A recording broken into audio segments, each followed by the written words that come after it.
In this video, I'm going to show you how to order a Cash App card. Cash App provides you a card with free of cost, so you do not need to pay any amount of fees to order the Cash App card. Open up your Cash App, and from the home screen, all you do is tap on the card option that you see on the bottom, which is this option right here. Once you do, you can see all of the benefits of having the Cash App card. You can bank with it, you can save with it, and do some of other stuff. Tap on Get Free Cash Card. Now Cash App is free, but however there are options where you can pay for them, such as Glow in the Dark card costs $5. The metal cards cost $50.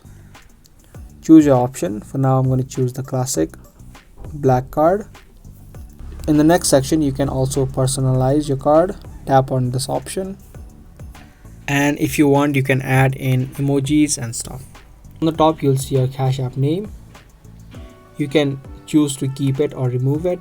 Tap on this dollar icon, and if you untoggle this, the name will be removed.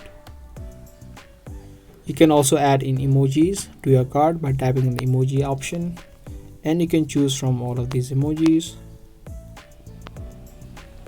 You can place it wherever you want, and when you're done, tap on the done option. Now your card will look like this when it gets delivered. Tap on order card, and in the next section you need to type in your address. Once you type in your address, tap on next, and in the next section you'll also need to type in your first name and your last name. Tap on next. Type in your date of birth to make sure that you're above 13. And lastly, you need to enter in your social security number. And when you type in your social security number, all of your details will be added, and you can also use in the virtual card until you receive the physical card on your mail. The card will be delivered to the address that you've entered, but until then you can also use the virtual version. So that was the process on how to get or how to order the Cash App card. If you guys liked and found this video helpful, be sure to subscribe, share, and also give this video a thumbs up. I'll see you guys in the next video. Thanks for watching.